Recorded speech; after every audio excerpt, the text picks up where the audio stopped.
Have you ever walked into a room and felt like all eyes were on you, even when no one was looking? Have you skipped a party, a meeting, or even a phone call? Not because you didn't care, but because the thought of being seen or heard made your heart race. If that sounds familiar, you're not alone. And no, it's not just shyness. Welcome back to Bipolar Talks, a mindful space where we explore the realities of mental health with depth, compassion, and clarity. Before we dive in, please take a moment to like, comment, subscribe, and share this episode. Your support helps others find these important conversations, and it might just be the lifeline someone else needs today. Today's episode is one we deeply need to talk about. Social anxiety. It's more than being shy. What you'll learn today. In this episode, we'll explore what social anxiety disorder really is, how it's different from everyday shyness, what it feels like to live with social anxiety, the mental and physical toll it takes, the science behind it, real stories from people who've lived through it, and tools, treatments, and hope for recovery. Let's step into the experience, mindfully and with open hearts. What is social anxiety? Social anxiety disorder isn't about being shy or introverted. It's a chronic mental health condition marked by an intense, persistent fear of being watched, judged, or embarrassed in social situations, even everyday ones. It's the fear that your words will stumble, that people will think you're awkward or stupid, that your body will betray you, your voice shaking, your palms sweating, your face turning red. People with social anxiety aren't just nervous. They feel terrified, sometimes even physically sick, in situations where others feel comfortable. And it's not just about public speaking or big events. It can be about answering the phone, ordering coffee, eating in front of others, even making eye contact. Shyness versus social anxiety. What's the difference? Shyness is a personality trait.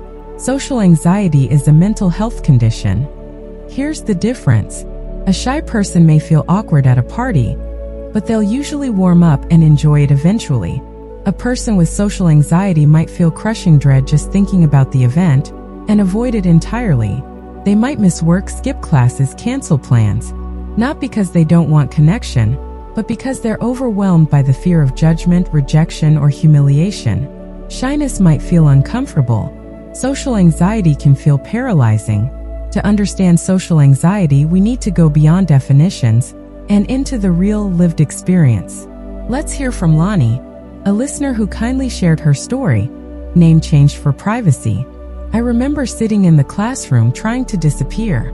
I wouldn't raise my hand even if I knew the answer.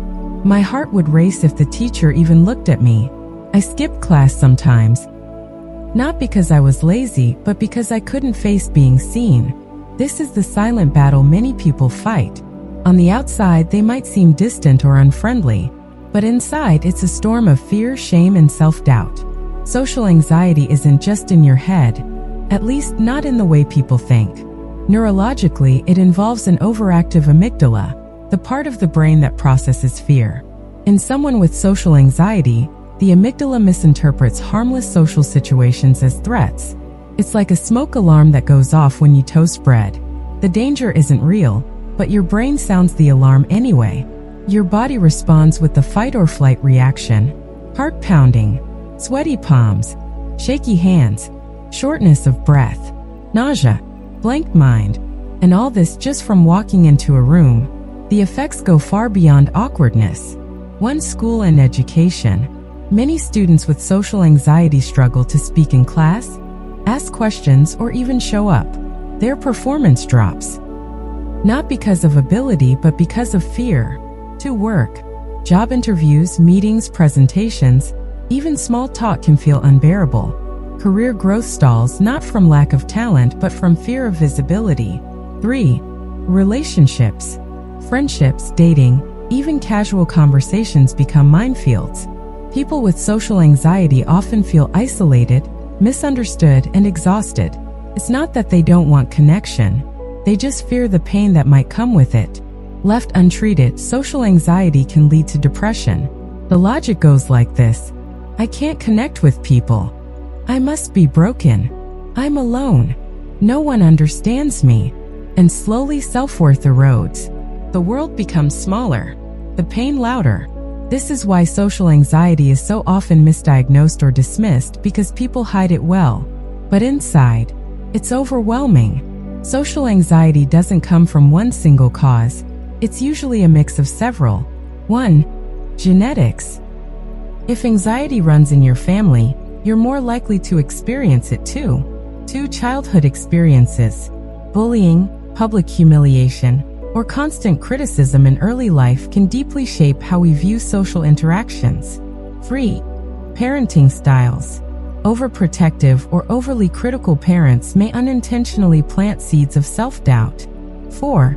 Negative thinking patterns. Beliefs like, I'm not good enough, people will laugh at me, or I always mess up create a cognitive trap that reinforces fear.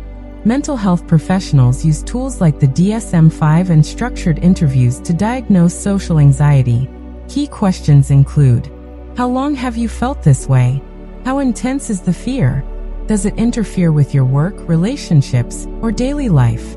If the fear is persistent, excessive, and impairing, it may be diagnosed as social anxiety disorder. The good news? Social anxiety is treatable. Here are the most common and effective approaches. 1. Cognitive behavioral therapy, CBT. This gold standard therapy helps people challenge negative thoughts and build new behavioral responses. It's structured, practical, and highly effective. 2. Exposure therapy. Gradually facing feared situations step by step helps reduce sensitivity over time. You might start by making eye contact, then asking a question, then having a full conversation. 3. Medication. Doctors may prescribe SSRIs like sertraline or SNRIs to manage anxiety.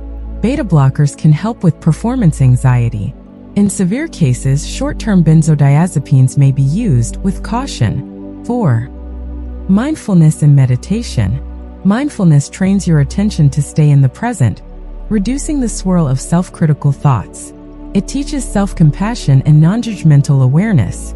Recovery doesn't happen in isolation. Having someone who gets it, a therapist, a friend, a community, can make all the difference. If you're struggling, please know, you are not weird.